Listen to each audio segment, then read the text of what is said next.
I used to think the sound of tape was just for patching a truck tire, until the night I heard it hiss inside my own house. That night, I'd just come back from a 3-week haul, still smelling like motor oil and road dust. I hoped to hear my boy yell, "Dad," like always. But the house was strangely quiet. Through the crack of his bedroom door, the nightlight spilled across the bed, and I saw my wife bend over and press a strip of tape across our 8-year-old's mouth, whispering, "Be quiet, Mason. Your dad will never believe you." My boy trembled, tears running under the tape. That sentence stabbed me in the chest. I stood there, stuck between love and fury, between the wife I swore to stand by and the mother hurting our son. I didn't shout that night. I stepped back and hit record on the camera, because from now on, the one who'd be punished wouldn't be my child. It would be her. If you're still here, I'd love to know where you're watching from. Every comment helps this story reach more hearts, and if it moved you, give it a like so others can find it too. My name is Calvin Rhodes, 67, born and raised in Evans, Georgia, a quiet, small town about a half-hour drive from Augusta.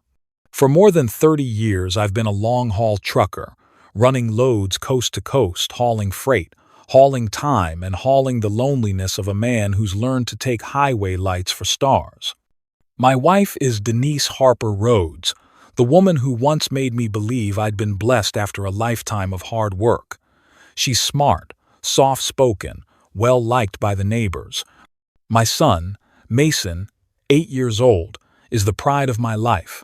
Bright, quick to smile, always sprinting to the door when he heard my rig in the driveway. He once said, "When I grow up, I'll drive like you, but I'll come home faster so Mom won't be sad." I remember that like it was yesterday. But around 6 months ago, things changed. When I came home, Mason stopped running out to greet me. He slipped into his room, talked less, slept more, with dark circles under his eyes like a kid who hadn't slept in weeks. I asked Denise, she just shrugged. "Kids, Calvin. He's growing up, gets moody. Don't make it a big deal." I wanted to believe it, but a father's gut wouldn't let me. I've driven thousands of miles through blizzards and sleepless nights, but my heart had never felt this heavy.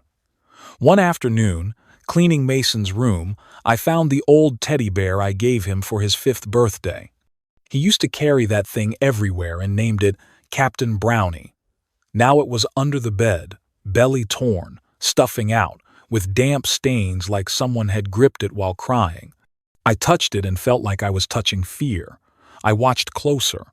Whenever I talked to Mason, he'd glance at his mom like he was waiting for a signal to be quiet. At dinner, he ate slow, head down, afraid to clink a spoon. Denise was still gentle, still smiling with the neighbors, still cooking my favorite pot roast. But when our eyes met, I saw something cold, like she was hiding a whole world behind that soft smile. I tried to shake it off. Maybe I was paranoid. But one night I woke up and Denise wasn't in bed. The house was quiet in a way that creeps under your skin. Only the hallway light fell across the wood floor. I stepped out and stopped when I saw Mason's door cracked. I was about to knock then a sound froze me. A rustle, then the thin, cold hiss of tape being pulled. I went still. Through the slit, the weak yellow light showed Denise bending over our boy. She put a finger to his lips, whispered something, then pressed a strip of tape across his mouth. Mason curled up, tears streaming. His small shoulders shook. And Denise, the woman I used to call a gentle mother, was calm, like this was normal. I backed away, heart pounding like it would break my ribs. I didn't rush in, not because I was scared, because I knew, if I wanted to save him, I needed proof. The next morning, Denise acted like nothing happened. She poured coffee, asked if my run wore me out, and chatted about the new neighbor. I nodded, kept steady, but a plan was already forming. When she went to the store, I drove to an electronics place in Augusta and bought a nightlight-style hidden camera that connects to my phone. I mounted it in Mason's room on the bookshelf between some Lego sets. It covered the whole bed, small enough no one would notice. All afternoon I set it up and tested it. Everything worked. That evening, while Denise cooked, I played it cool and asked about Mason. "He's fine," she smiled. "Just misses you. You're gone so much. He feels adrift." It sounded believable, but I caught a flicker in her eyes like she was checking how much I knew. I looked at Mason. He picked at potatoes, afraid to lift his head. "Are you headed out again tomorrow?" Denise asked. "Probably in 2 days," I said. She nodded, smiled, then told Mason, "You hear that? Be good. Don't make Mom sad." He nodded, lips pressed tight. That night I lay in bed and pretended to sleep. Around 1 a.m. Denise left, in the room again. I opened my phone, heart racing. The image was clear. She walked into Mason's room and leaned over his bed. I hit record. What I saw is not something a father should see. Denise pulled back his blanket, said something I couldn't make out, and I saw my boy shake his head, trying to speak but couldn't because his mouth was already taped. She swung her hand and struck not hard, but cold, controlled, cruel. I gripped the phone, shaking all over. Part of me wanted to storm in. The other part held me back. I had to record enough that no one could say, "You imagined it." 10 minutes later, Denise left. Mason was curled in the corner of his bed, pillow soaked with tears. I stopped recording, gasped for air, and knew the night had changed everything. I didn't sleep. At dawn, I got up, made coffee, and watched Denise walk out looking tired. She greeted me, kissed my cheek like always, and asked, "You home early?" I nodded. "Is Mason still asleep?" "Yeah, he seems tired," she said, topping off her coffee, eyes sliding away. I said nothing. I looked at the woman who helped me build a home, raise a kid, share middle age, and saw a stranger. Outside the window, the Georgia sun rose slow. Inside me, a storm gathered.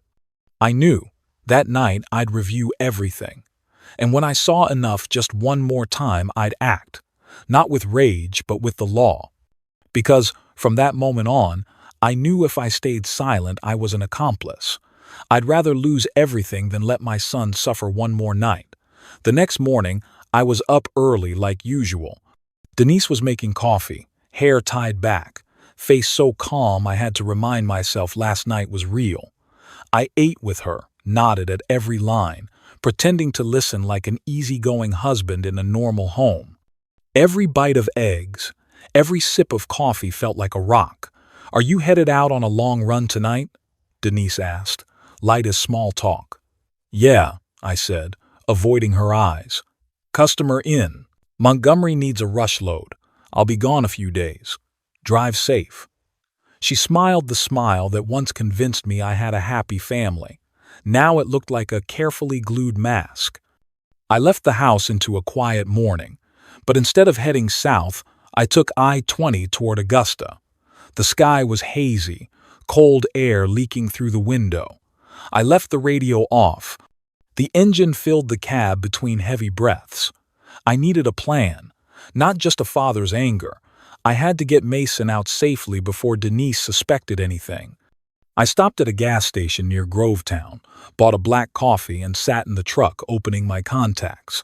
Trevor Harper lit up on the screen, Denise's younger brother. Trevor's a straight shooter, a Navy vet, now runs a small shop in Martinez. He's always loved Mason. If I could trust anyone, it was him. When he picked up, I heard an engine and metal tapping in the background. "Calvin, calling early. Everything okay?" I took a deep breath. "Trevor, I need your help. It's about Mason and Denise." He was quiet a few seconds. "Is the boy okay?" "No," I said low, "and I can't explain it all on the phone. Listen carefully. You need to go pick Mason up this morning. Any excuse you want, but don't tell Denise." "What are you saying?" "Denise will—" "Trevor, please. I'm asking you. Just get Mason out. Keep him with you and Chloe. I'll explain after." My voice shook. Maybe he heard something in it. because he answered fast. Okay, I'll go now. Denise home? Yeah. She thinks I'm on a run. Don't make her suspicious. Got it. I'll say I want to take Mason out for a bit. Chloe misses him. I nodded, even though he couldn't see. Call me the moment you have him. Count on it, Cal. I've got this. The call ended, and I sat there staring at the foggy interstate. Every mile, every decision cut a little deeper. I wondered what I'd done wrong for my boy to live in fear under the roof I built. Maybe my mistake was trusting too long. At 10 a.m., my phone buzzed. Trevor. I answered fast. Cal, I've got Mason, he said, breathing hard. Denise was a little surprised, but I told her Chloe needs his help wrapping a birthday gift. She didn't question it. I almost dropped the phone. Thank you, Trevor. Thank God. His voice lowered. He's a little scared. He asked if he has to go back home. I told him he's staying with us for a bit. Can I talk to him? Of course. A beat, and then Mason's voice, shaky through the speaker. Dad, are you coming? I squeezed the wheel, kept my voice steady. Yes, buddy. I'm on my way. Stay with Uncle Trevor, okay? I'll be there soon. Don't let Mom know. His voice shrank, like he was afraid someone might hear. No, Mason. I promise. You're safe now. I miss you. I swallowed hard. I miss you too, buddy. So much. When the line clicked off, I sat there holding the phone. Are you coming? Kept echoing, deeper each time. I checked the clock. I could keep the load and pretend everything was normal, but I wouldn't be able to breathe from 100 miles away. So I turned the truck around. The road back to Augusta felt twice as long. The rig was heavy, but my heart was heavier. An old country song came on, Take Me Home, Country Roads, and my throat closed up. Every glance in the rear view, I pictured Mason in the back seat holding that torn bear, staring out the window. I'd left him alone too long. I pulled into a roadside diner and texted Trevor. I'm heading back. Keep Mason inside. Don't tell Denise. Don't take your eyes off him. He replied almost instantly. Copy. Chloe's cooking. Mason's watching TV with her. He's scared but safe. I exhaled. The relief didn't last. My phone lit up. Denise.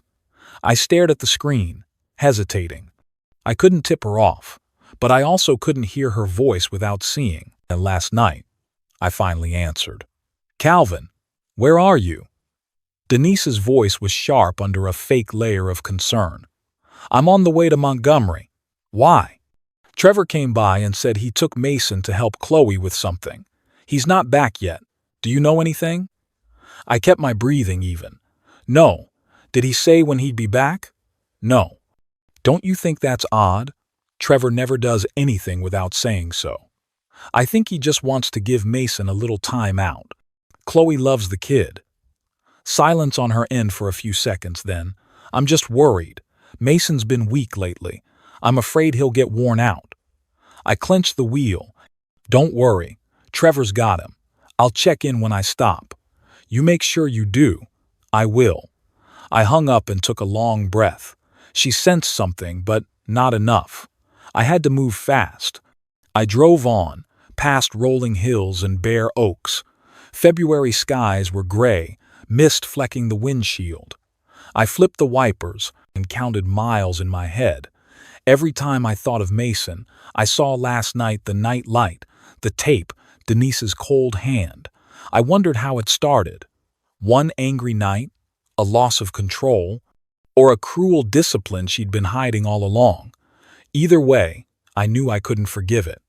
Near Augusta, I pulled into the Thompson stop, fueled up, and called Trevor. He picked up fast. I'm almost there, I said. Good. Mason ate some soup and napped. Chloe says he had a dream and jolted awake. Thank you. I owe you. You don't owe me anything, Cal. It's the right thing. But what's your plan when you get here? I'm taking Mason somewhere else. And tomorrow morning, I'm going to the police. I have proof. Proof. Video. from a camera in his room. I caught it all. Silence. Then Trevor, quiet. Lord, I can't believe Denise did that. But if so, you've got to be careful.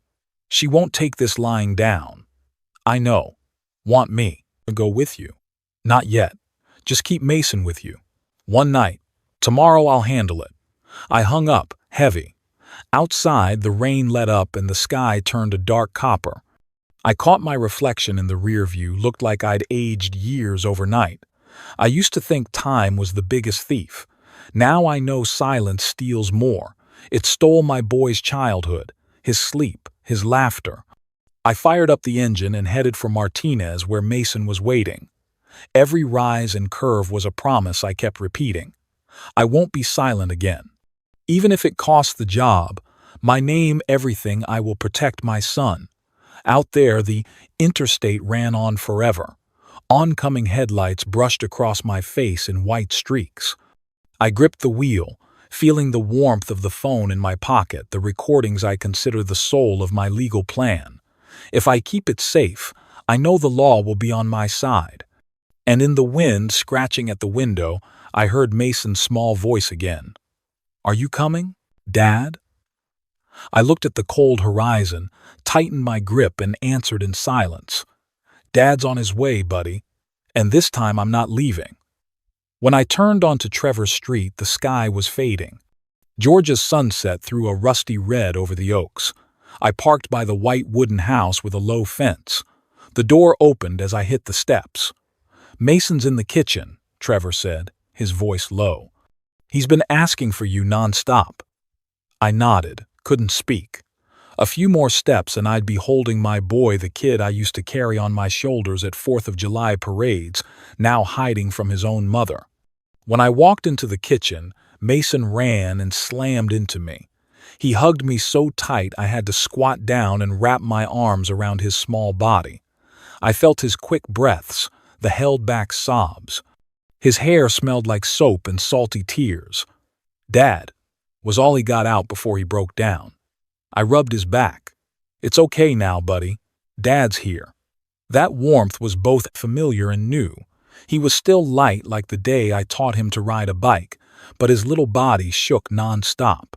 I pulled his collar and saw a bruise dark purple turning yellow, old over new, like a map of nights no one saw. I took a sharp breath to steady myself. Did Mom do this? Mason dropped his head, silent. A tear hit my hand for an answer. Trevor and his wife, Chloe, stood in the doorway. She covered her mouth, eyes red. I didn't want them to see me cry, but my throat closed up. I nodded to Trevor. You need to see this. We sat at the table. I opened the video on my phone. The warm kitchen went dead quiet. Denise's face appeared cold, a roll of tape in her hand, a voice thin as a blade. Be quiet. Your dad will never believe you. Then the muffled crying, the heavy thud of a hit hanging in the air. Trevor's fists balled, veins rising in his neck. Chloe dropped her head to the table, tears falling. I can't believe. That's my sister, Trevor said, voice ragged. I can't believe the woman who nursed me when I was sick as a kid would do this to her own son. I didn't answer. I watched the screen replay, then shut it off. Do you believe me now? I asked quietly. I do, he said, and you've got to do something, Cal, right now. I nodded. I'll call the police, but first I need to make sure Mason is absolutely safe. Mason sat with his head down, hands clenched. I moved in front of him and knelt. Buddy, can you tell me how long this has been happening?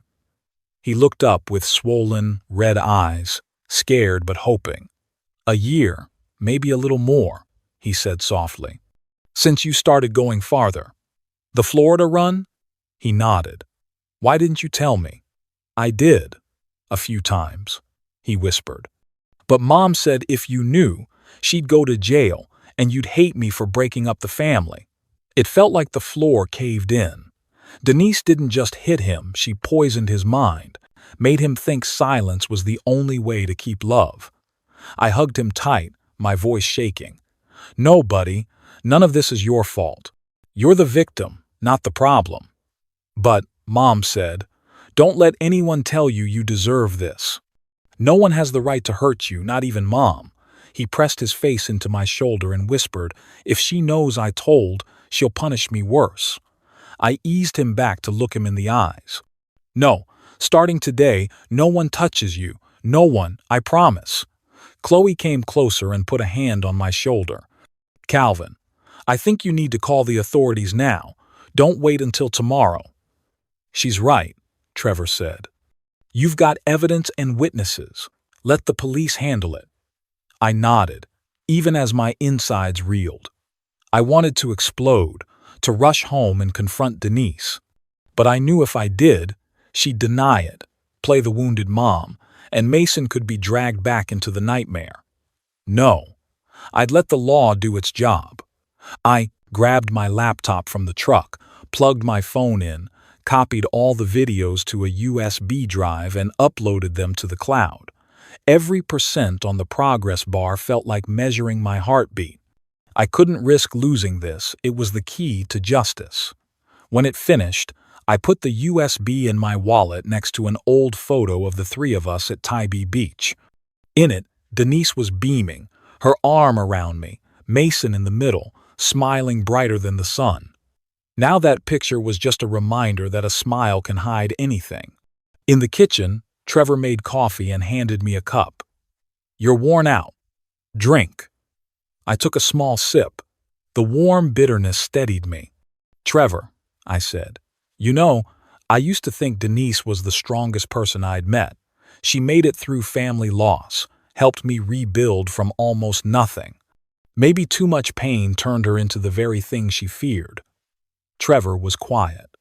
After a moment, he said softly, even if she's my sister, I can't defend this. You're doing the right thing, Cal. I looked over at Mason. He'd fallen asleep on the sofa, his head leaning on Chloe's shoulder. She tucked a blanket over him and smoothed his hair like she was afraid to wake him.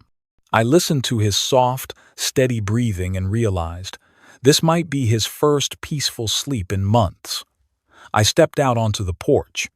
The sky had turned a deep slate purple, the wind carrying the damp smell of a far-off rain. Trevor followed me and stood beside me. Are you scared? He asked. I used to be, I said slowly. Afraid she'd find out, afraid Mason would get hurt, but not now. Now I just feel empty, like something in me finally snapped. The police will help. You have to trust the system. I do, but I also know justice doesn't come easy. I have to be ready for everything. I looked back through the window. Mason was still sleeping, lips pressed together, one hand holding the teddy bear. Chloe had stitched up with a few white threads. My nose stung. Trevor, I said, keep this secret from me.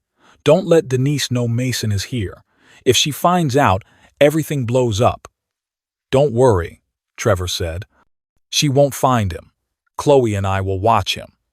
We agreed Mason would stay the night at their house, and I'd go to the police first thing in the morning with the evidence. I emailed Trevor a copy of the video in case anything happened. I didn't want to think about worse cases, but after years on the road, I know you always need a backup plan. Before bed, I sat next to Mason. The small room smelled like cookies, the lamp a warm yellow. I held his hand and said quietly, do you remember what I told you? No one gets to hurt you anymore. No one. Mason nodded a little, eyes still closed. Dad, he whispered, will Mom know I'm here tomorrow? No, you're somewhere safe. Promise. I promise.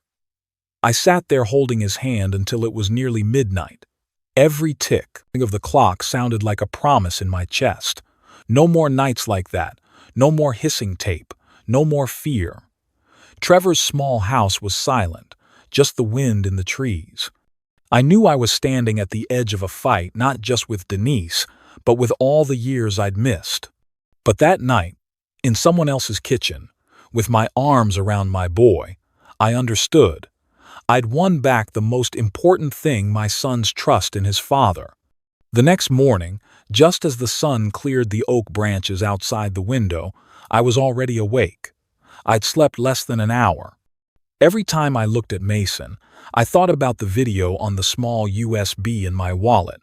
Every frame, every tear, felt like a dull blade turning in my chest. I made a cup of coffee and sat at Trevor's kitchen table. The air was still, just the ticking clock and the steam from the mug. I knew today was the day everything changed. No more silence. No more looking away. Chloe walked in with a coat over her arm. "Have you eaten? I'm making pancakes for Mason. He's about to wake up." I shook my head, my voice rough from no sleep. "Thank you, Chloe. I can't eat. I have to go." "Are you sure? By yourself?" "I need to do this alone. Let Trevor stay and watch Mason for me." I left as the sun was just edging over the rooftops. The streets were still damp with dew, traffic light. I set my wallet with the USB and a backup of the video on the truck's dash. My hand kept brushing it, like I was afraid it might vanish. When I pulled up to the Richmond County Sheriff's Office, the clock had just turned 8:10. The blue-silver sign, Richmond County Sheriff's Office, caught the early light. I took a deep breath and pushed through the door. The front desk was pretty quiet. A blonde officer with her hair in a high ponytail asked, "How can I help you, sir?" "I want to report a child abuse case," I said, low and clear. "I have video evidence." She paused, then nodded, and motioned for me to sit. "I'll call the officer who handles these cases." "Your name, sir?" "Calvin Rhodes."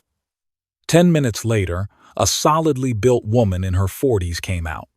The nameplate on her uniform read M. Carter. She offered her hand. "I'm Sergeant Melissa Carter. Mr. Rhodes, come with me." Her office was small and tidy, smelling like coffee and old paper. I told her everything from the first suspicions to installing the camera to the night I watched Denise tape Mason's mouth. Sergeant Carter took careful notes, pausing now and then to ask, "Are you sure about the date and time? Is the video still original? Did anyone else witness this?" I slid the USB across to her. "I have the original in the cloud. This is a copy." She plugged it in and opened the first clip. Within seconds, her face changed. The procedural look was gone, replaced by a quiet anger. "Lord," she murmured. "I've done this for 20 years, and this still breaks my heart." I lowered my head, silent. "Mr. Rhodes," she said, after stopping the video, "you did the right thing. Thank you for not staying silent. I'm alerting Child Protective Services right now so they can open an emergency case." She picked up the phone and called someone. "Lauren, I've got a case that needs immediate action. 8-year-old boy, video evidence, suspected ongoing abuse. Father reported it. I need you to help open a file and secure temporary protection for the child." When she hung up, she looked at me. "A caseworker named Lauren Patel will be here in about half an hour. In the meantime, I need you to sign a statement and a petition for an emergency protective order for Mason." I nodded and took the pen. My handwriting shook not from fear, but from anger. Anger at myself for not being there when he needed me most. When Lauren arrived, he was a tall, steady-spoken Indian-American man. He sat across from me, voice gentle but firm. "Mr. Rhodes, first we'll make sure Mason isn't returned to that home. Do you have a safe place for him to stay?" "Yes, my brother-in-law Trevor Harper and his wife. They're willing to care for Mason." "Good. I'll note their information." He opened his laptop and started typing. "Do you want to request temporary custody?"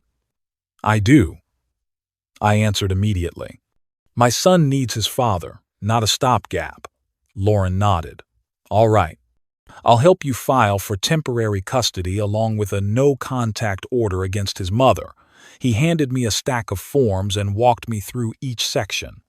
I read carefully, signed, and felt lighter as everything clicked into place.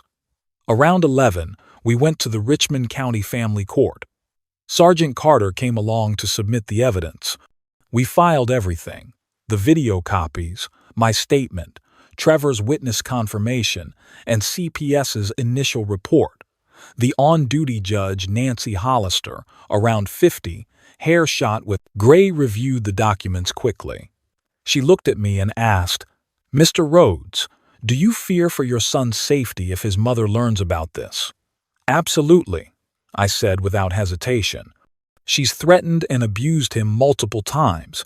If she finds out he's talking, she'll try to get to him or take him." She nodded, wrote a few lines, and signed the order. "The emergency protective order is granted today.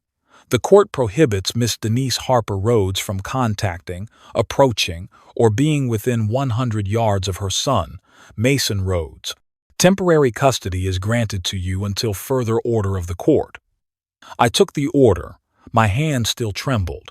That sheet of paper wasn't just legal, it was the first shield around Mason. That afternoon, court staff were sent to my house to serve Denise. I sat in my truck in a nearby lot, out of sight. In the rearview mirror, I watched the court car pull up. 2 staffers in suits got out and knocked.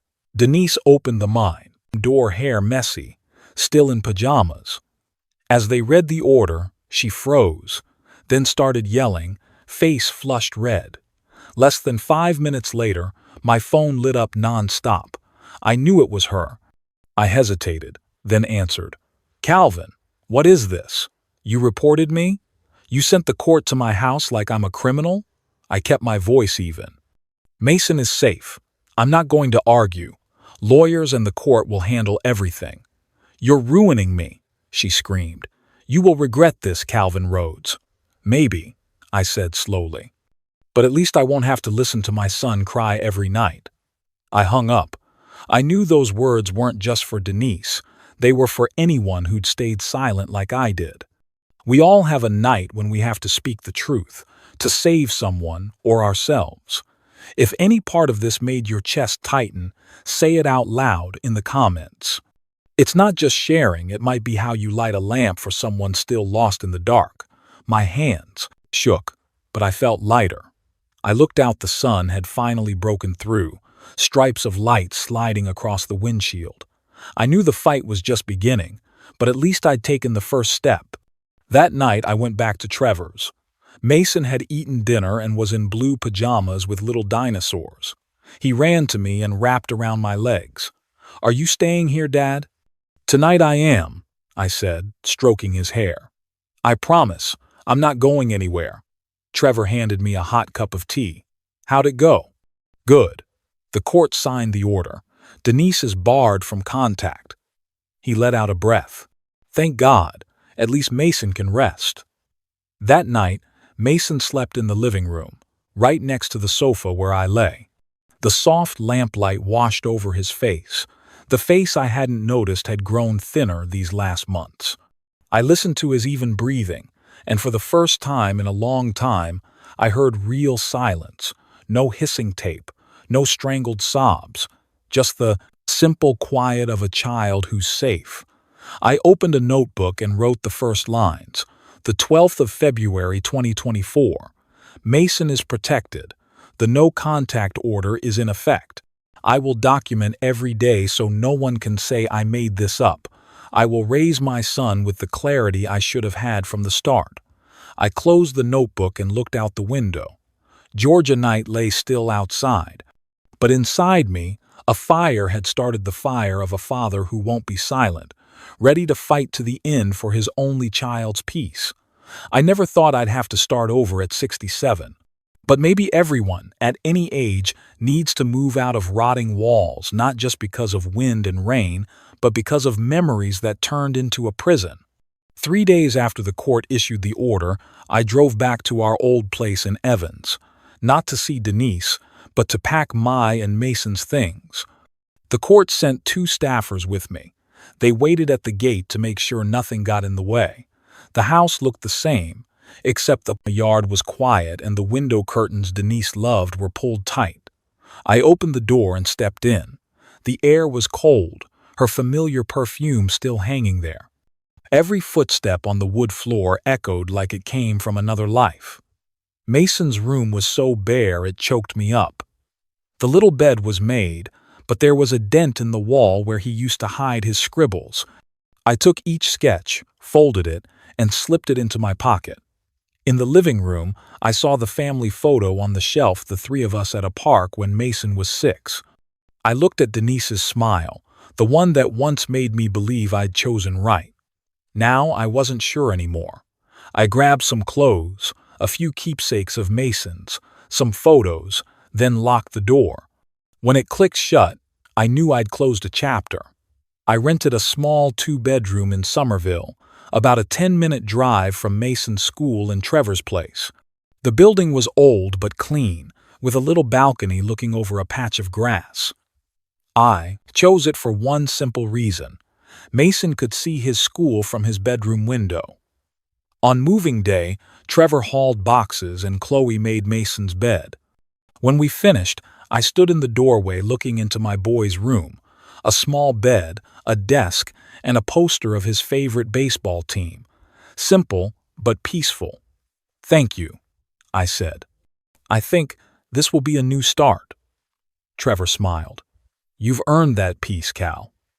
A few days later, HR at Horizon Freight, where I've worked for more than 30 years, called. The manager, Harlan, had that same steady voice. "Calvin, I heard what's going on. We're pulling for Mason. But you know the policy. Either you keep running, long haul, or switch to in-state routes. What do you want me to set up?" I was quiet for a few seconds. My whole life had been tied to long roads, state lines, and interstates. I used to think moving meant freedom. Now I knew real freedom was being with the people you love. "I'll take in-state," I said. "I need to be home every night." "You sure?" "Sure. My son needs his father, not phone calls from the road." Harlan sighed softly and said, "I get it. You're a good driver, Calvin. We'll keep a spot for you on the Georgia-South Carolina lane. Good luck, my friend." I hung up and leaned back in my chair. Another chapter closed. This time, I didn't feel loss. I felt lighter. In the first week after we settled in, I took Mason to see a child psychologist, Dr. Camille Nguyen, recommended by Child Protective Services. Her office was on the second floor of a red brick building with big windows over a park. Inside, everything said, "You're safe," soft colors, a cushy sofa, and kids' drawings in frames. Dr. Nguyen was a Vietnamese-American woman in her mid-30s with a warm voice. She sat at Mason's level and didn't ask anything at first. She just smiled and said, "Do you like drawing, Mason? Everyone here starts with a drawing." He nodded, picked up colored pencils, and drew a house with lit windows. In a corner, he drew 2 people, one tall, one small, eating ice cream. I watched and felt my chest tighten. At the end, Dr. Nguyen asked me to stay a few minutes. "Mr. Rhodes," she said gently, "Mason is showing the typical after effects of prolonged abuse: fear of loud sounds, fear of being left, and flinching when someone raises a hand too fast." I nodded, voice rough. "I just want him to be okay. It takes time, but Mason has a strong advantage. He trusts you. We'll help him recover, together." She paused, then added, "You should know that in many cases, abuse hides under the labels of discipline or religious correction. A mother may believe she's fixing a child, but it's really psychological threats that leave lifelong trauma. It's more common and more subtle than people think." I said nothing, just clenched my hands. In the weeks that followed, Mason saw a doctor, drinking wine twice a week. I always waited in the hall with a coffee and a small notebook. I started logging everything: nights he slept through, days he laughed loud, moments he got scared. Dr. Nguyen taught me things that sound small but matter. When Mason startles, don't rush to say, "You're fine." Ask, "Do you want me to sit next to you?" So he gets to choose safety. When he makes a mistake, don't yell, "Name the consequence. You spilled the milk, so let's wipe it up together." So he learns responsibility, not fear.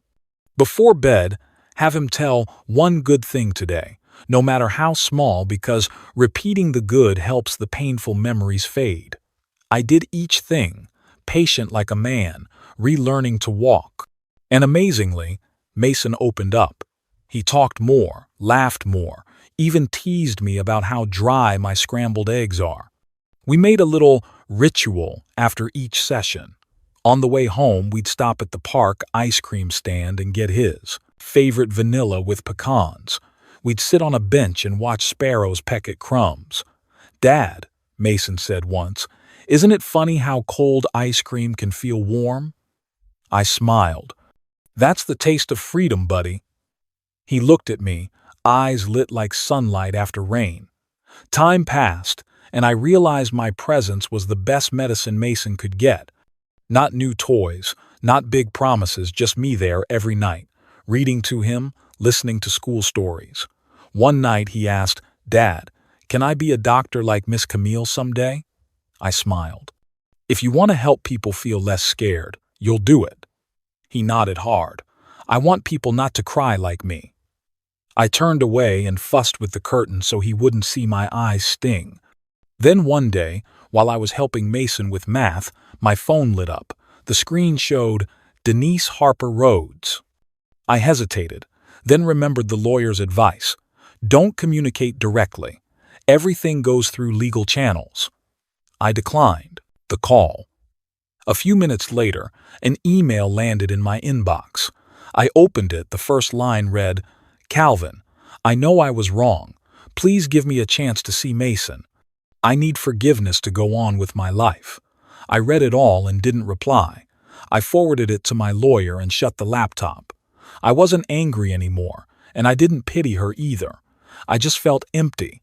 Some wounds don't go back to before, no matter how many apologies you get. That evening, I sat on the balcony and Mason leaned on my shoulder. The city lights flickered below. The air smelled like new grass and the first cicadas of summer. "Dad," Mason said softly, "I like our new place." I smiled. Me too. The apartment was small and simple but full of laughter.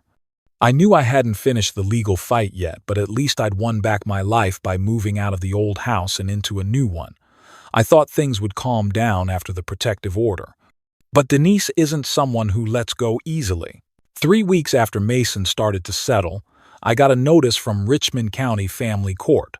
"Miss Denise Harper Rhodes has filed to vacate the protective order and to restore visitation." I sat there a long time, staring at the words like they might jump off the page. It wasn't a surprise I knew she'd do it, but the chill still prickled under my skin. She didn't just want to see him, she wanted to rewrite reality. My lawyer, Sandra Bell, met me at her downtown Augusta office. She's around 50, steady voice, the kind of person who looks right at you with listening eyes. "When someone like Denise is accused," she said, "they often go after the accuser's credibility. She's doing it by the book." "What's she claiming?" "That you fabricated everything to win custody. That Mason has been brainwashed, and that you're an absent father who's unfit to raise him." I let out a short, bitter laugh, not out of scorn, but because it stung. 30 years behind a wheel to provide for my family, and now I'm absent. Miss Bell nodded. "I understand. And to counter that, we can't just talk. We need a wall of evidence." She laid it out. "Between now and the hearing, you need to build a living record proof that you're present, caring, and providing a stable environment." I started living more strictly than any route schedule. Every morning I got up early and made breakfast for Mason. Fried eggs, milk, toast. Then I drove him to school. I kept photos of drop-offs and signed the school log. In the afternoon, I met with his homeroom teacher, Miss April Turner. She said, "I don't know everything about his home life before, but I can see he's changed for the better. He talks more. He's more social. Sometimes he still startles when he's called suddenly, but he's getting there." I asked for a written statement. She agreed without hesitation. I gathered every small detail. Report card from the new term and noting Mason's improvement in social interaction.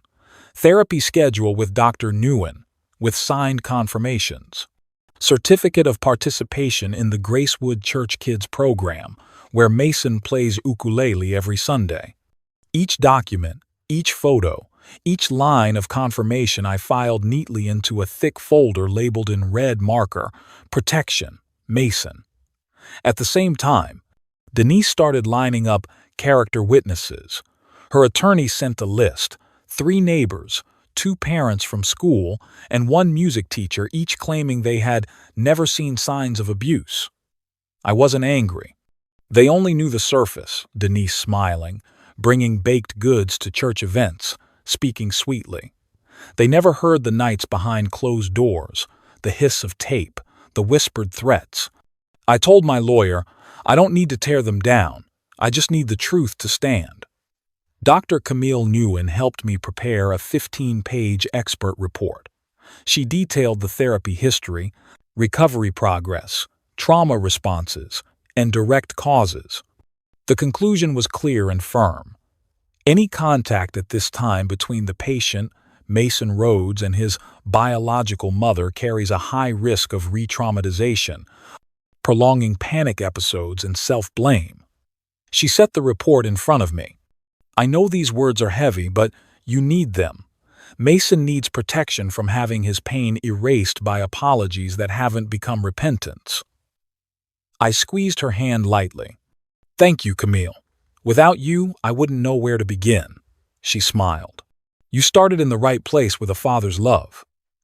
At night, I sat at the small dining table, opened my notebook, and wrote Mason's journal. I logged each day. March 3. Mason slept peacefully until 5 a.m. No nightmares. March 5. Mason asked about his mom, sad voice, but no tears. March 8. Mason laughed hard when I joked that ice cream melts faster than I drive. March 10. Mason had a nightmare. I held him until he fell back asleep. Those lines weren't just a journal. They were living proof, the evidence that my son was coming back to life day by day, not by vague prayers but by real love. One evening, I got a call from Attorney Bell. Denise filed another motion. She wants an expedited hearing, accusing you of conditioning Mason to fear his mother. I let out a dry laugh. If the truth makes people afraid, the problem isn't the person who said it.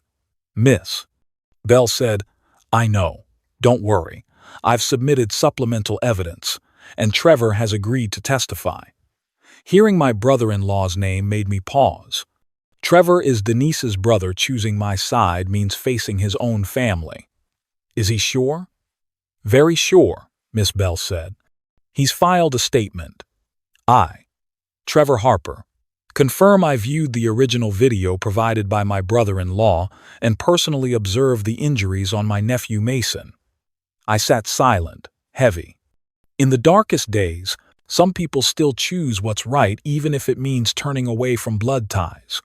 Preparing for the hearing, Miss Bell met me at the courthouse to rehearse my testimony.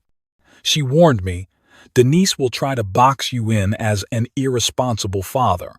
They'll ask why you didn't see it sooner, why you were gone so much, why you installed a camera without reporting first. I'll answer honestly, I said. I trusted my wife, and that was the biggest mistake of my life. She nodded. Good. Sincerity is the strongest weapon. But remember, don't speak with anger, speak with truth.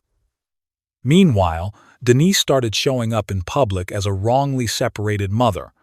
I saw her post old photos online, her hugging Mason under a Christmas tree with the caption, "A mother's love can't be broken." I didn't comment. The more I explained, the more I'd be dragged into the emotional theater she's 100 times better at than me. I just kept building the wall of evidence, higher statements, records, photos, confirmations. At night, after Mason slept, I sorted every document, stacking them into a thick case file.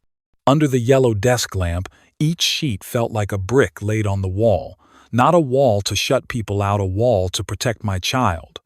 On filing day, Miss Bell showed me the compiled packet. Doctor. Nguyen's report. Confirmation from homeroom teacher Miss Turner. A letter from the Gracewood Church pastor. Mason Rhodes is polite and diligent and shows fear when his mother is mentioned. This is consistent with psychological trauma. The full therapy schedule for 3 months. My handwritten journal over 40 pages.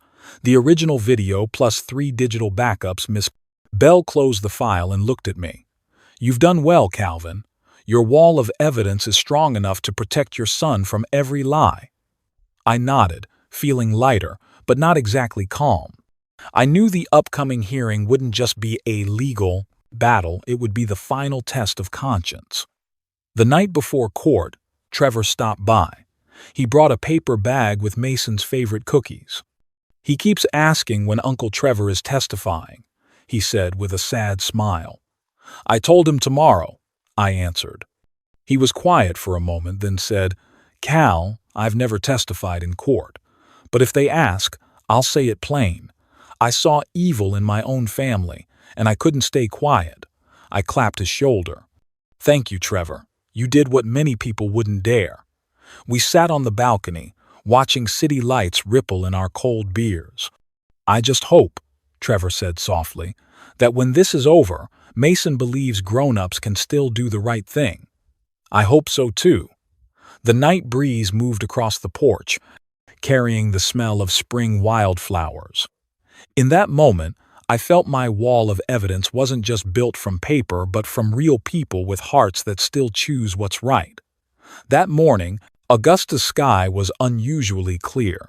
Sunlight fell through the magnolias in front of the Richmond County Courthouse, laying a pale gold across the gray stone steps. I stood still at the big doors, gripping the file, a wall of evidence I'd been building for months. My heart beat slow but strong, like a truck engine turning over in my chest. I knew today wouldn't just settle legal questions. It would shape Mason's future, the boy who once feared his own mother's footsteps in the night. Miss Bell walked up and set a hand on my shoulder. Steady, Cal. You've done everything you could.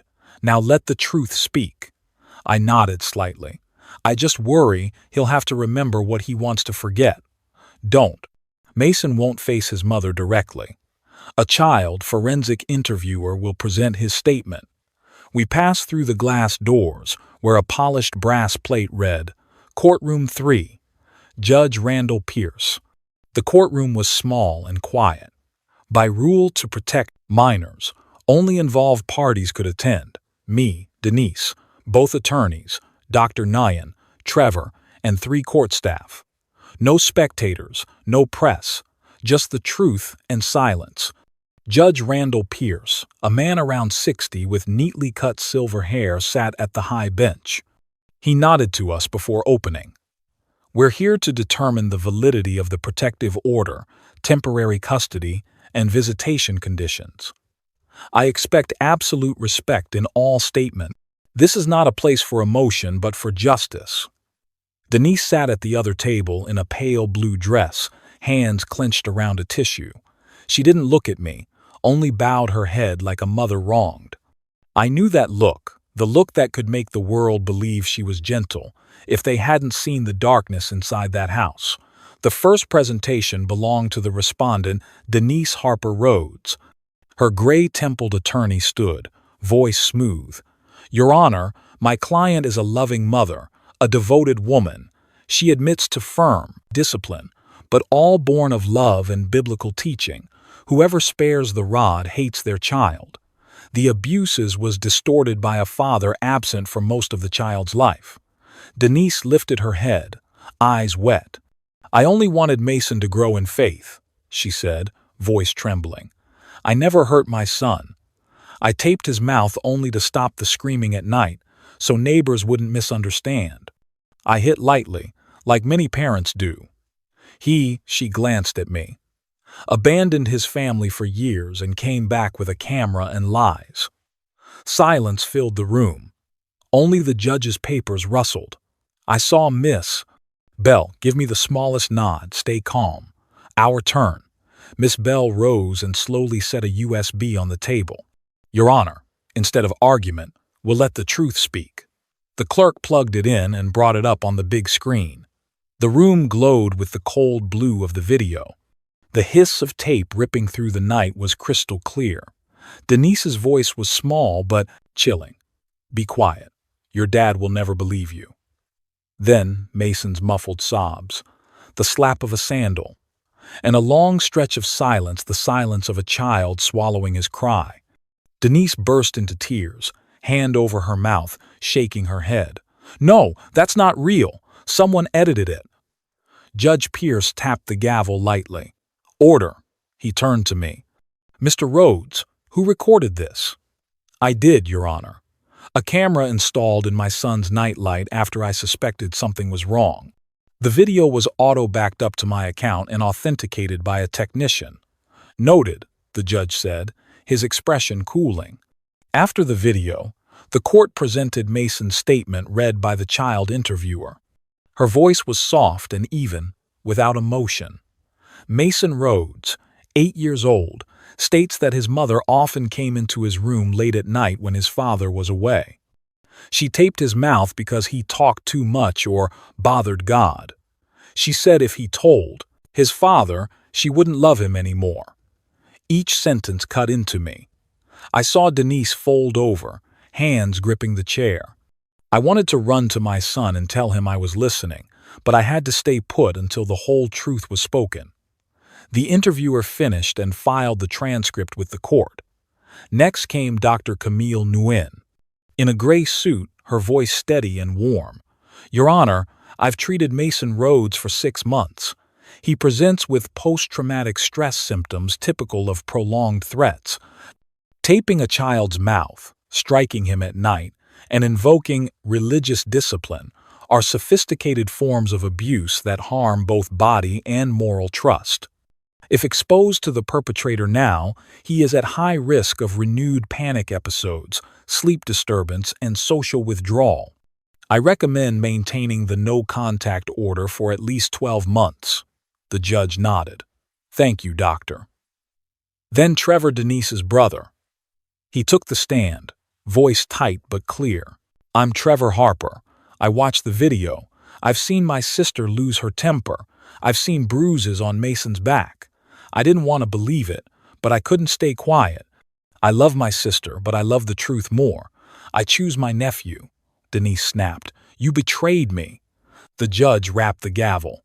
"Miss Rhodes, order." Trevor looked at her, eyes pained but firm. "I didn't betray you.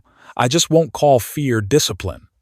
I noticed the judge's gaze linger on Trevor a moment, an almost imperceptible nod.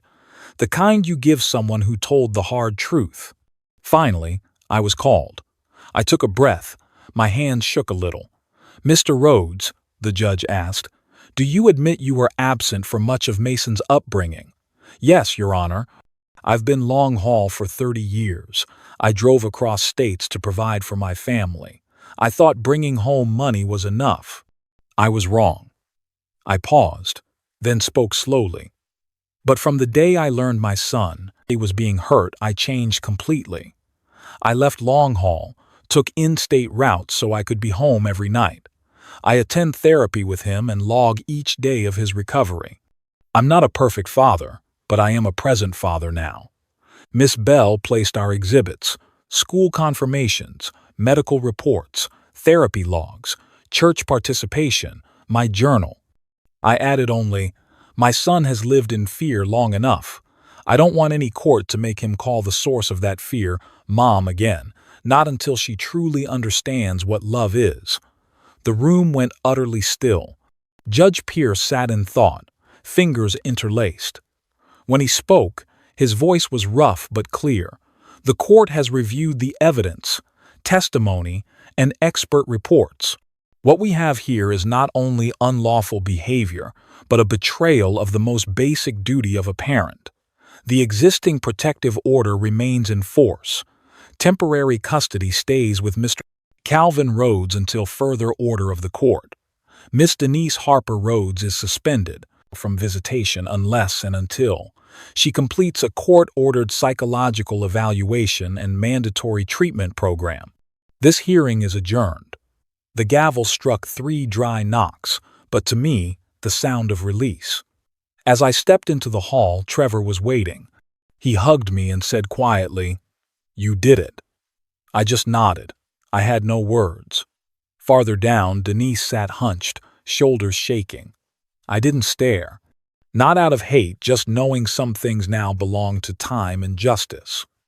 Outside, the Augusta afternoon was cool and clear. Mason waited in the car with Chloe. When I opened the door, he looked up, worry in his eyes.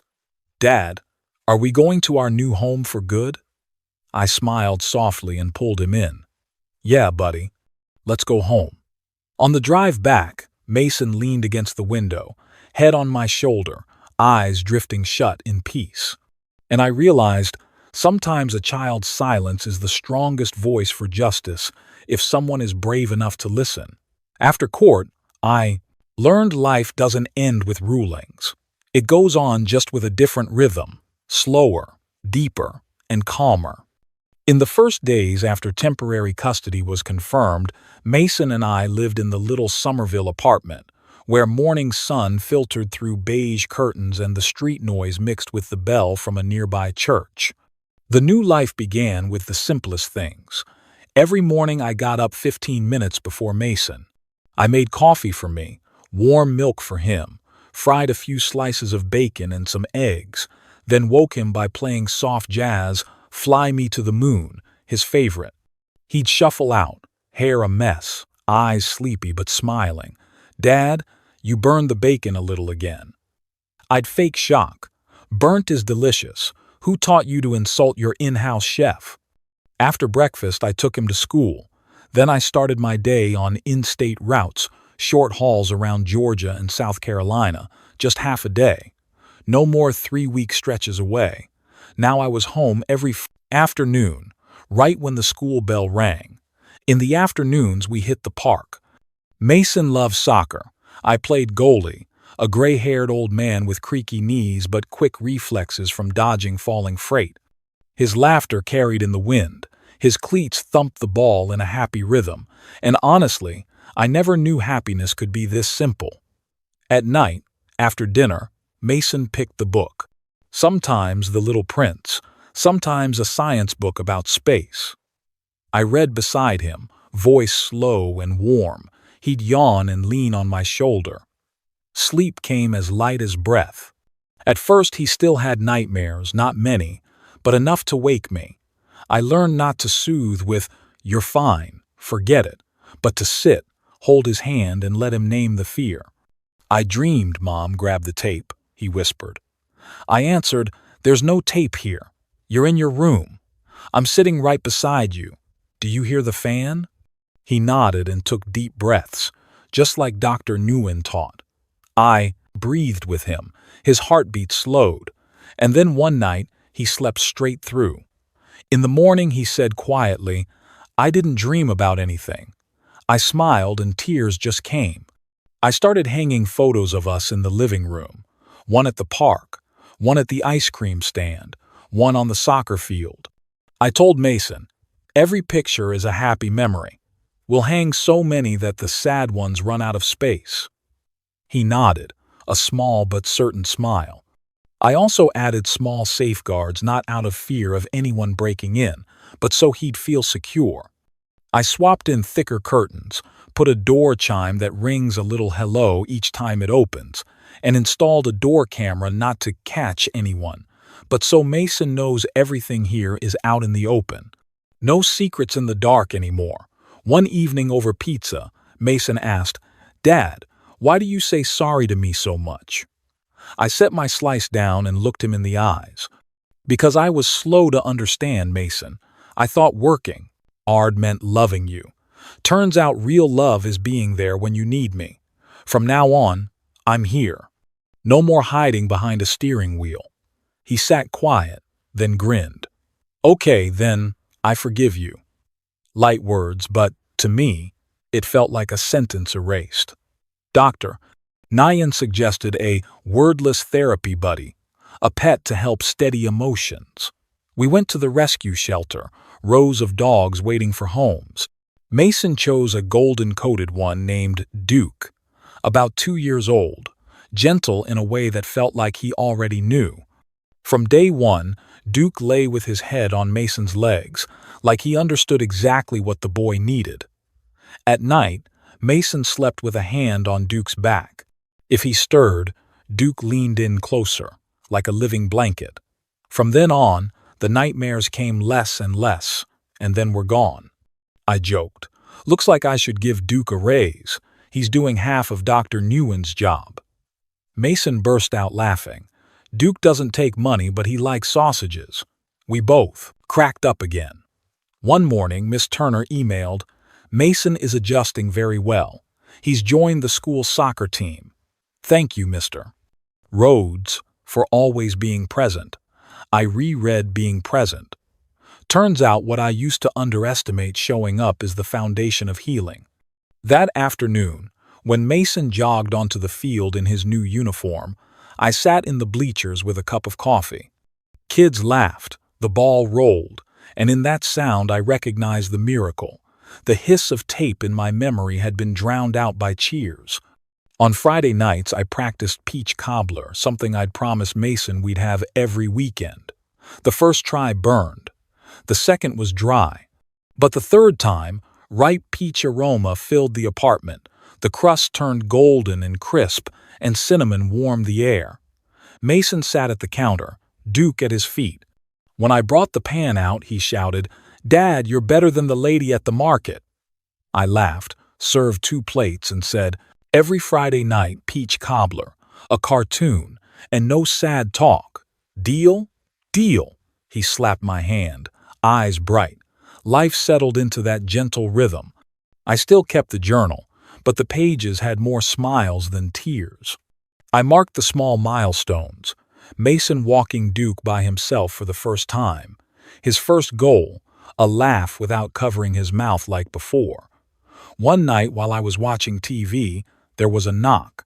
The mail carrier handed me a thick envelope, handwritten return address.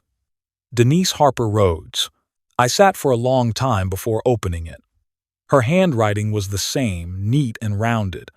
"Calvin, I know my words don't matter now. I just want you to know I've started therapy, and I think about Mason every day. I know I did something terrible. I'm not asking for forgiveness, only that one day, when he's strong enough, he might let me say I'm sorry." I folded the letter, not angry, not relieved, just a vague sadness like morning fog. I brought it to Miss Bell. She read it and said quietly, "Don't respond.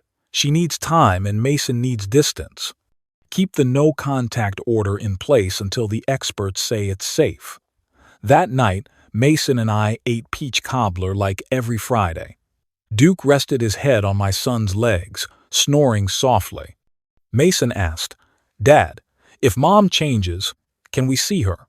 I looked at him and answered slowly, "If one day you feel strong enough to meet her, I'll go with you. Until then, let's just live our lives and be happy, okay?" He nodded, then grinned. "Then I want extra vanilla ice cream on the cobbler." I laughed, grabbed the scoop, and in his laughter I realized this home finally had a soul, the soul of peace. Now, every night I hear Mason laughing in his sleep, Duke shifting at the foot of the bed, and I understand. Nights without the hiss of tape aren't just quiet, they're the symphony of a life being mended. 3 months after Denise's handwritten letter, I got a notice. The court would hold a final sentencing hearing once the specialist completed the psychiatric evaluations and behavior reports. I read it and felt strangely calm. Maybe after all this time I'd stopped wishing for someone to pay heavily, just wanting a clear ending so Mason wouldn't have to live in a half-lit fear. The hearing was held on a bright June morning, the Augusta sun blazing. When I walked in, Denise was already seated. She was much thinner, hair cut short, face pale. For the first time in years, I saw no anger or pride in her eyes, only a tired emptiness. Judge Randall Pierce presided again. He turned each page of the file and spoke in a steady, low voice. After reviewing all evidence, video, medical reports, witness statements, and the results of psychiatric evaluations, the court finds the defendant, Denise Harper Rhodes, guilty of organized and prolonged child abuse. No one breathed loud. The room was so quiet you could hear a pen touch paper. The judge continued. The sentence includes the following terms.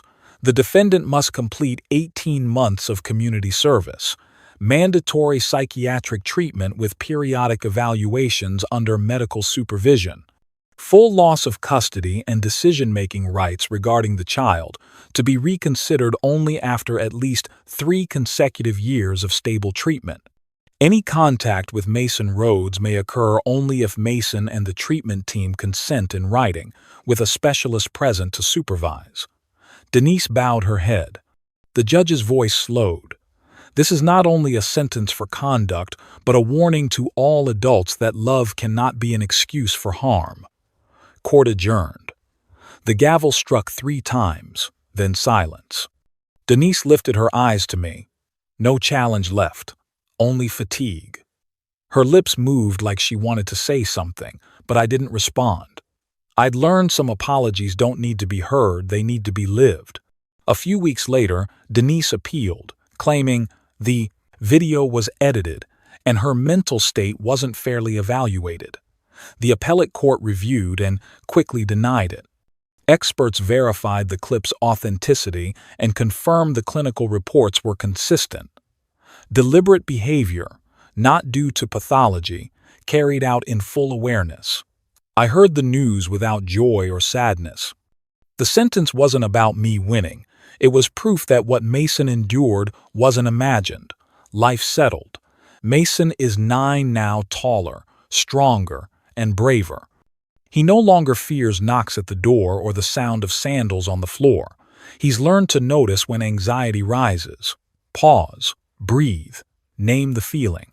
One evening, while I was fixing a bookshelf, Mason brought me a drawing. "Dad, I made this for you." On the paper was a clumsy but moving picture, a small house with a lit window. In front, 2 figures, me and him. I was standing with a flashlight, its beam shining up into the sky, while Mason slept peacefully inside.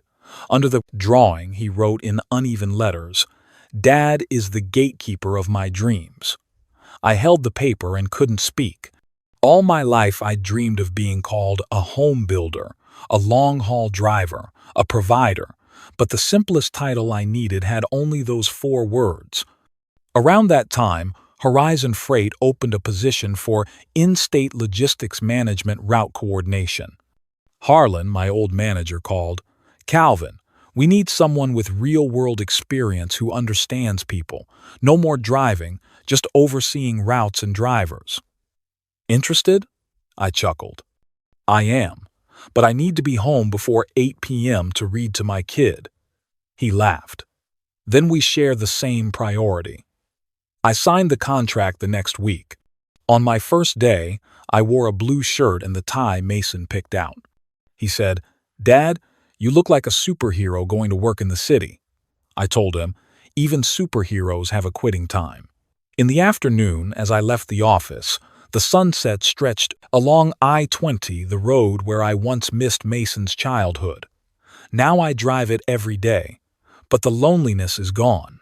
I'm heading to a home where someone is waiting. Each night, after Mason sleeps, I still keep a journal. But now the lines aren't shaky from anger or fear. They're calm, reflective.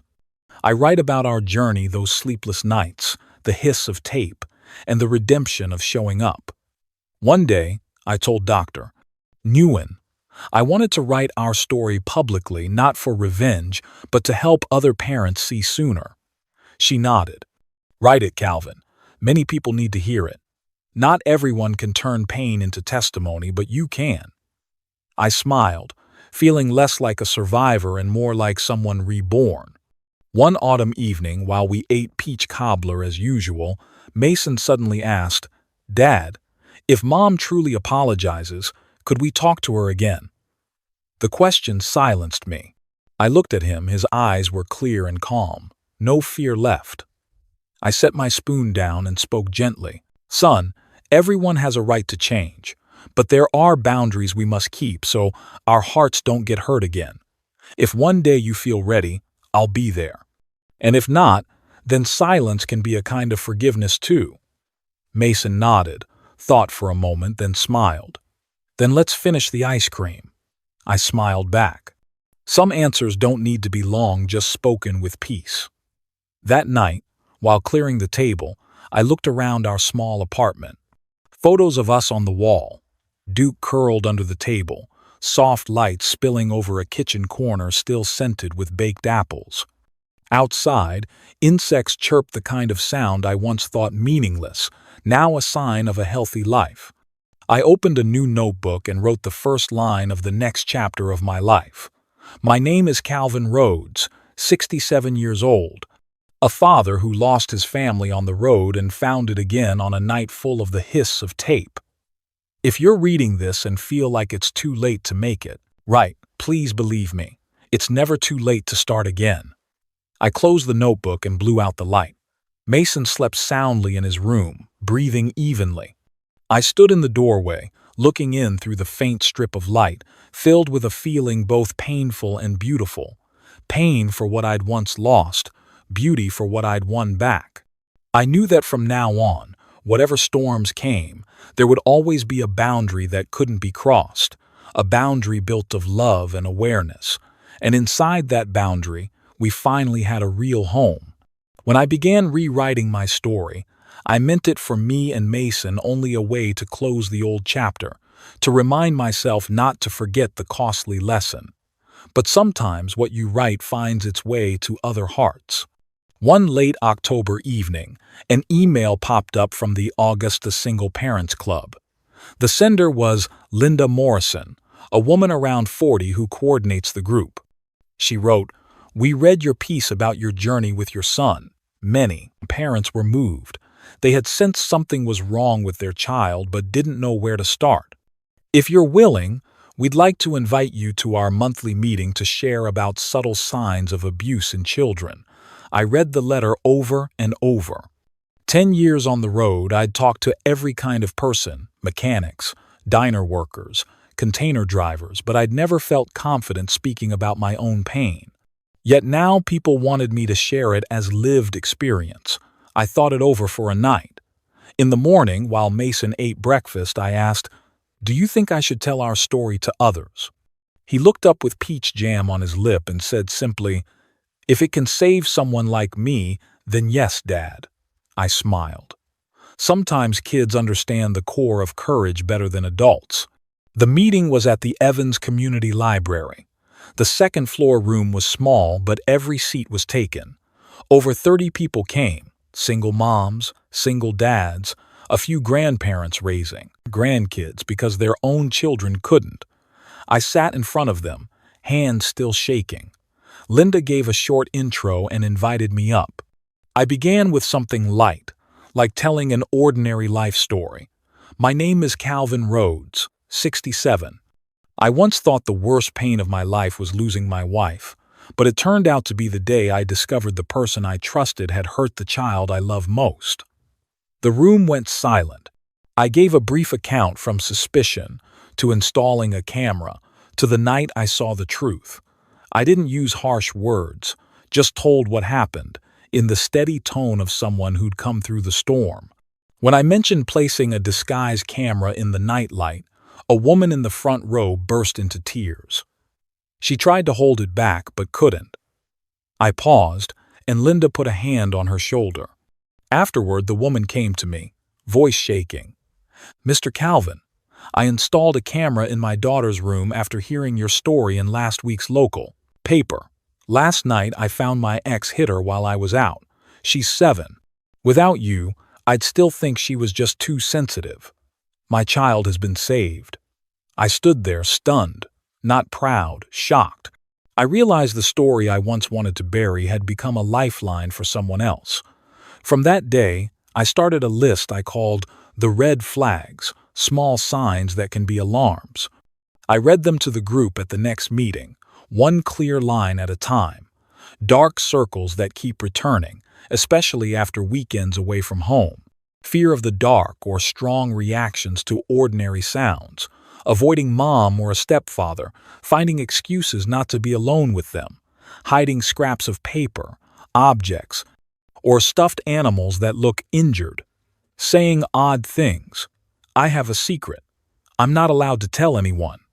Or simplest of all, your gut says something is off. I stopped at the last line and looked around the room. As parents, we're afraid of being too sensitive. But remember, intuition is love's first alarm. Don't wait for bruises to act. No one recorded. But I saw people writing. Linda stood and asked, "So if we suspect something, what should we do first?" I answered, 3 steps. 1 document. Every small thing, words, times, behaviors. 2 backup evidence, photos, messages, a journal. 3 contact professionals. Don't try to handle it alone. There are people who know how to protect kids legally and ethically. A dad in the back nodded. You talk like a pro. I smiled. No, I'm just a father who failed and had to learn from scratch. After that, Linda asked me to be a volunteer mentor for the group, guiding parents on how to recognize and act on subtle abuse. I agreed, unsure if I had enough experience. But through each conversation, I learned something. Sharing isn't parading your pain, it's helping others not get lost in theirs. I learned to speak about the past without blaming myself. Dr. Nyan once told me, Calvin, if you keep seeing yourself as a guilty father, Mason will learn that healing equals regret. But if you turn that energy into protection, recovery, and education, he'll learn that pain can give birth to something good. I listened. I stopped judging myself. Instead, I acted each talk a way to repay what I owed the past. At a group picnic, I brought Mason along.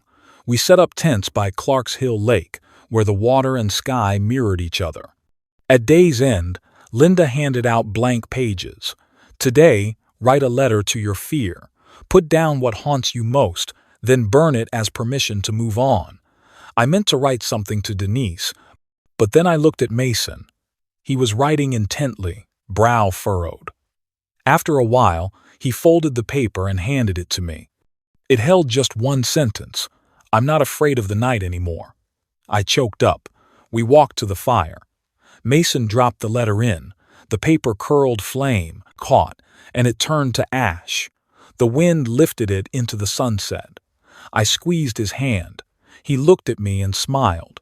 I think God just took my fear away. I nodded. And you learned how to let it go. At the end, Trevor showed up with a soda, watching Mason play soccer with the other kids. He turned to me and said quietly, You know, when you stood up, you didn't just save Mason. You pulled my whole family toward the right side. My mom, my dad, everyone started relearning what love means. I smiled, watching Mason run in the evening light. No one is born knowing how to parent Trevor. But every adult who steps up and protects a child is a life raft for someone who's drowning. He was silent, then nodded. The last sunlight spread across the lake, throwing gold sparks on the surface. I realized my story wasn't just mine anymore. It had traveled, reached places I'd never been, and become a signal for those searching through the dark. That night, on the drive home, Mason dozed in the back seat, Duke curled beside him.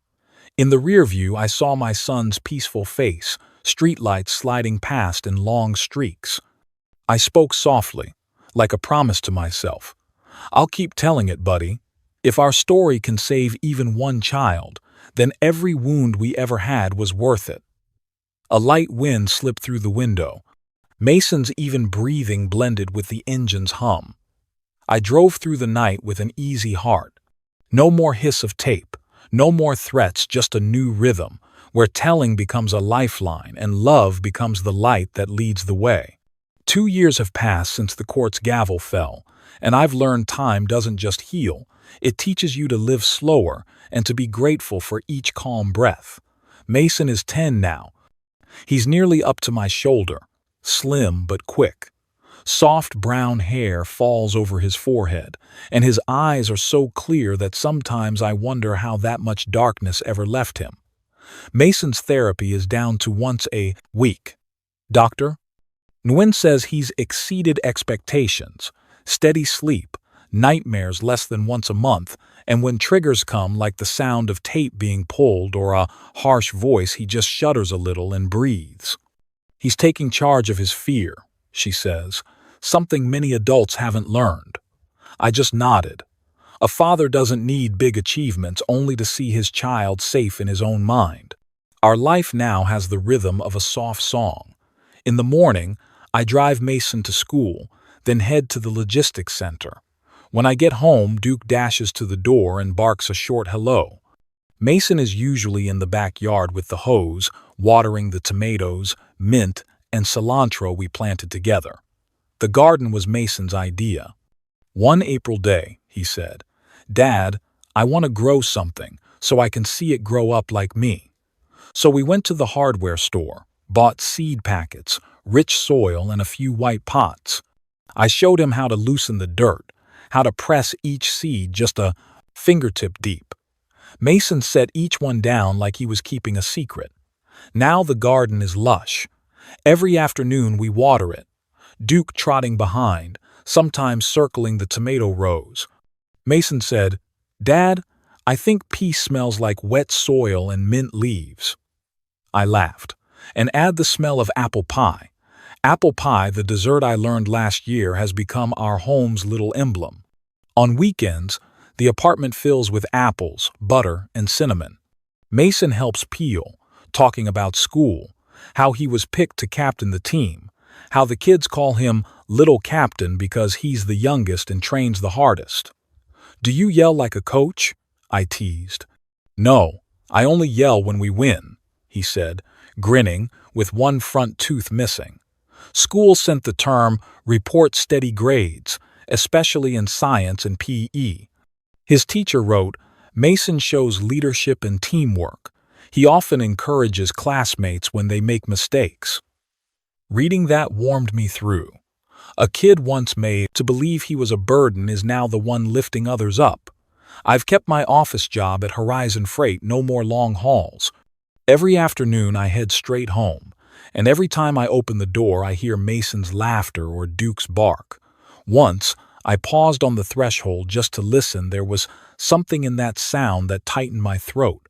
2 years ago, this home had only silence and a fan. Now it has laughter, the clearest sign of life. At night, I don't wake up at 3 a.m. anymore. Sleep comes easy, like a breeze through the curtains. Maybe because I know Mason is in the next room, sleeping deep, breathing even. Peace, it turns out, has its own scent, the smell of earth, of baked apples, of a sun-dried blanket. Denise sometimes sends letters to Attorney Bell, asking to see Mason. I don't read them directly. I only hear summaries from Miss Bell. "She's staying consistent with treatment," Miss Bell says. But Dr. Nguyen and the team still think it's not time. Mason still avoids the subject of his mother. I nodded. I won't force it. Dr. Nguyen once told me, when a child learns the right to say no, that's a sign of recovery. I understand that. I spent a lifetime not knowing how to say no, and the price was my son's safety. Now I honor Mason's choice even if he chooses silence. He has the right not to forgive yet, and the right to live normally without being pushed to remember. I started writing more, not just about my own story, but for the parent community in Augusta. My latest post in the group was titled, "When your child is afraid, don't rush to teach them to be strong. Teach them that it's okay to be soft in your arms." The post got hundreds of shares. One mother commented, "I read it and held my child all night." I smiled. Maybe I can't change the world, but if a child is less afraid because of a few lines I wrote, then every old scar of mine has meaning. In the second summer, we repainted the apartment.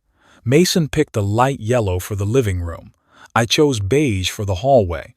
When we finished, morning light poured through the windows and laid bands of sunshine on the walls, like warm streaks of memory. Under the awning, I set an old wooden chair and planted bougainvillea.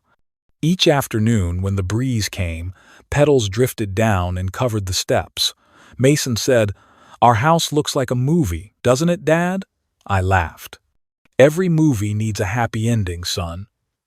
At night, after Mason falls asleep, I often sit in the hallway and watch the dim light reflect on the floor. I don't turn on his room light, just let that thin strip slip under the door, enough to show him that on the other side of the wall someone is standing guard over his dreams. I think a lot about the idea of forgetting. We don't forget the past. How could we?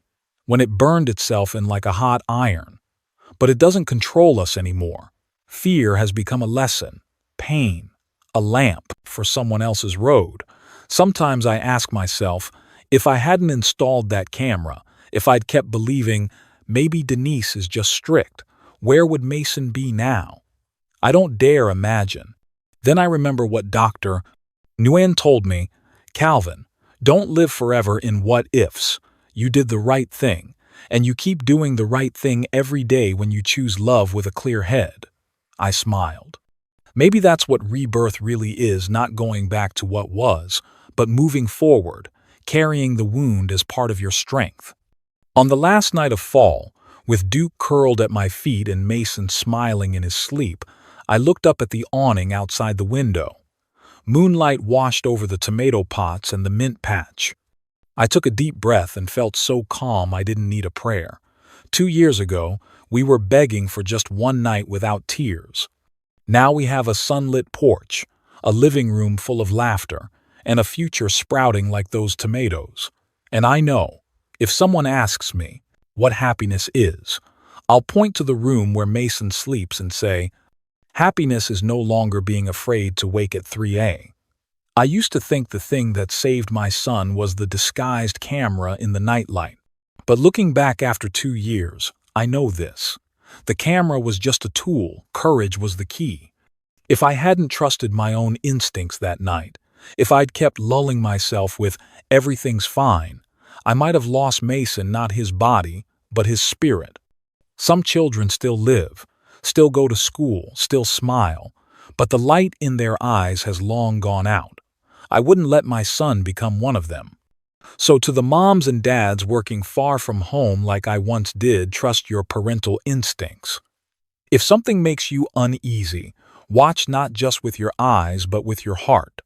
Often, the most important things are what your child doesn't say. The averted gaze, the stiff hug, the strange silence. That's not just growing up, it's a silent call for help. I learned that violence is never discipline. Many people fool themselves with it's for their own good, but real love never needs fear to earn respect. No one becomes better by being shamed or beaten in silence. All they learn is how to hide their hurt. I once thought Denise was simply stricter than me. I used to sit behind the wheel on that endless stretch of I-20, telling myself I'm working so he'll have a better future. What I forgot was this. Every good future starts with a safe present. If a house isn't a place of peace, nothing else matters. From my experience, I keep telling the parents in our support group, build a safety net around your child. Don't wait for a crisis to find help. That net doesn't have to be big. You just need a few solid posts, a teacher who notices, a doctor who listens, a trustworthy neighbor, a kind relative. In the urgent moment, those people can be the arms that catch a child. And if you suspect something, even the faintest gut feeling, do the 4 things I did. 1. Record it. Don't trust memory. Write, photograph, save every detail. 2. Back it up. Keep evidence safe, in multiple places. 3. Report it. Don't hesitate to contact authorities, the school, Child Protective Services. 4. Seek therapy early. Don't let your child grow up inside fear without guidance to get out. Justice isn't always quick, but truth needs someone to stand guard. Over the past 2 years, Mason and I built a small habit, the gratitude jar. It's a clear glass jar on the kitchen shelf. Every night before bed, we write one good thing from the day on a small slip of paper. Some days it's, Duke didn't chew the slippers. Some days it's, Dad cooked dinner without burning it. Some days it's, I got picked as team captain. Then one May evening, on Mason's 10th birthday, he dropped in a slip written in pencil. "Today I napped without a bad dream." I read it and sat quietly for a long time. There's no reward greater than that line. We don't need a court. We don't need a sentence. We just need a child who sleeps in peace. I touched the jar and felt the warmth of quiet days gathered into strength. One night, Mason asked me, "Dad, why do you look out the window every evening?" I said, "I look at the hallway light. It reminds me of the old nights when that little strip of light stood guard over your sleep." He smiled. "Then you can sleep now, because it's my turn to stand guard over you." I laughed, happy and choked up at once. Maybe when a child is strong enough to become the comforter, that's when you know you've reached the end of the healing road. This summer, Georgia rain fell softly. Mason ran into the yard, arms wide, letting it soak his hair and shirt. Duke chased him, grabbed the ball, dropped it, then ran again, making Mason's laughter spill across the lawn. I stood under the awning and watched those two small beings, one boy, one dog, chase each other through the rain, water flying. The sunset mixed with the shower and turned the world a pale golden dream. I thought, maybe this is the moment I prayed for through all the hard years. A childhood returned. Laughter without a tremor. A real home built from love and courage. Quietly, I said in my heart, "Thank you for still believing in the light, Mason. And thank you for giving me the chance to be the gatekeeper of your dreams." 2 years, 3 apple seasons, hundreds of nights filling the gratitude jar. We've walked a whole new stretch of life. Now, whenever I tell this story, I don't shake or feel ashamed. I speak calmly, as if stating a simple truth, that real love sometimes takes the shape of protection. I don't know where you're hearing this from, a small room, a cafe, or a phone on a long ride, but if you're a parent, a grandparent, or simply someone who once loved a child, I hope you remember one thing. Your intuition is the first fence. Don't ignore it. Violence is never love. And courage, sometimes it's just being willing to look at what you don't want to see. When Mason ran back and hugged me, laughing in the rain, I knew our journey had truly ended, not with tears, but with light. This story isn't to dwell on pain. It's to remind us that every child deserves to sleep safely under their own roof without fear, without tears. And if our story makes someone look a little closer at their child, their grandchild, or the kid next door, just that, and every hurt we went through will have been worth it. Thank you for staying to the very end of this story. Maybe you're hearing me from a small kitchen, from a living room where warm lamplight still glows over an old family photo, or from some sleepless night. I just want to say, thank you, truly. If some part of this made you pause, made you think of someone, a child, a friend, or yourself, please leave a comment. It doesn't need to be long, just a simple note that says, "I know that feeling." Sometimes a single plain sentence can warm a very long road. And if you believe stories like this deserve to be told, please like, subscribe, or share it with someone who needs to hear it. Not to spread pain, but to spread hope that there's always a way out, always a light, no matter how dark the night.